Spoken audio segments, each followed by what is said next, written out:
Sejak saya ditempatkan di pos penjagaan ini, keberadaan tembok sisa runtuhan bak penampungan air yang jaraknya sekitar 150 meter di samping kiri pos kami, sangat mengusik naluri kewaspadaanku.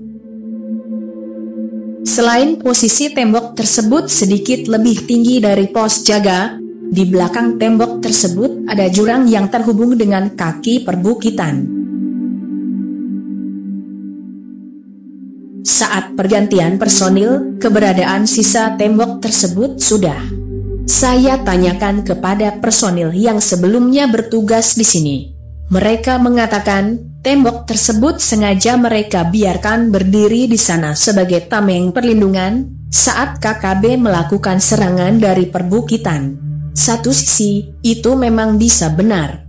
Tapi melihat KKB saat ini sudah semakin berani dan dekat, saya cenderung berpikir keberadaan tembok tersebut justru menjadi tempat paling pas bagi KKB untuk melakukan serangan.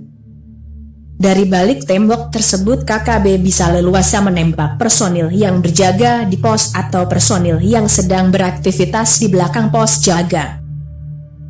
Beberapa hari kemudian, saya melakukan pengamatan di lokasi tembok tersebut. Di balik tembok saya menemukan beberapa puntung rokok dan beberapa titik percikan warna merah gelap di rumputan. Percikan warna merah gelap tersebut, saya pastikan adalah percikan air ludah orang yang memakan sireh dan buah pinang. Tembok yang posisinya menghadap pos, panjangnya kurang lebih 2,5 meter dengan tinggi sekitar 1 meter. Di belakang tembok tersebut juga masih ada sisa tembok bahagian sudut dari bangunan bak, namun tingginya hanya sekitar 40 cm saja.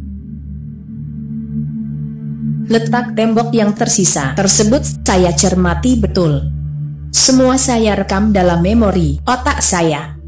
Malam harinya, saya menambah tumpukan ban truk bekas di sebelah kiri pos penjagaan, hingga ketinggiannya bisa melindungi personil yang sedang berdiri. Saya hanya menyisakan 2 lubang kecil untuk pengamatan dan tempat laras enapan.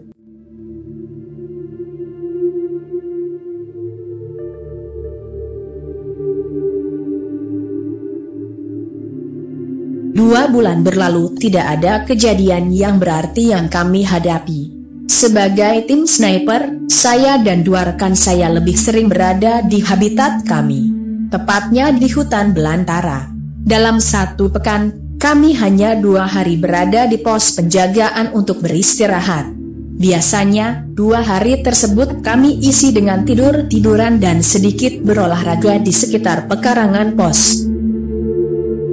Hari itu, Kamis, 4 Desember 2021.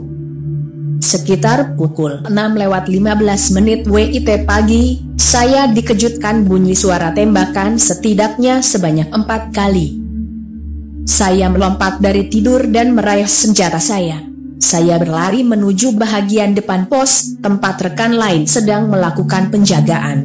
Saya bersyukur tidak ada yang terluka.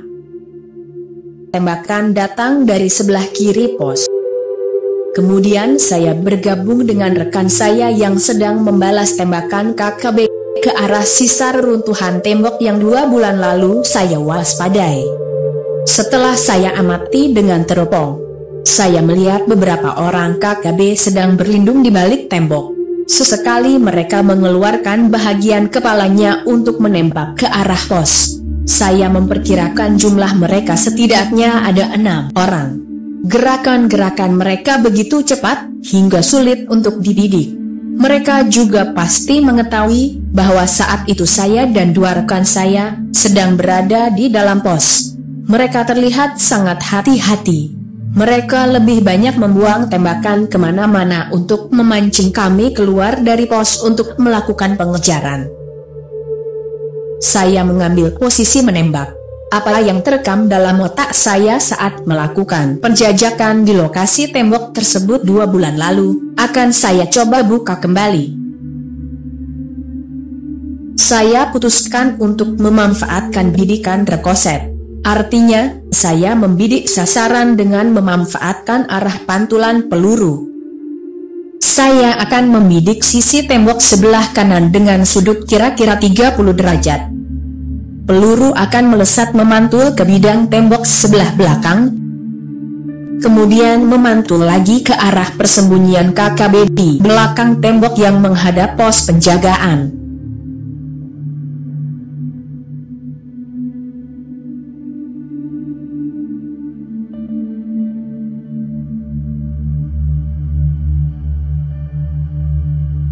Saya keluarkan semua peluru yang ada dalam magazin senjata saya. Seluruh bahagian permukaan ujung peluru, saya lumuri cairan lilin. Kemudian saya masukkan kembali ke dalam magazin. Saya menggunakan magazin standar NATO yang memuat 40 butir peluru.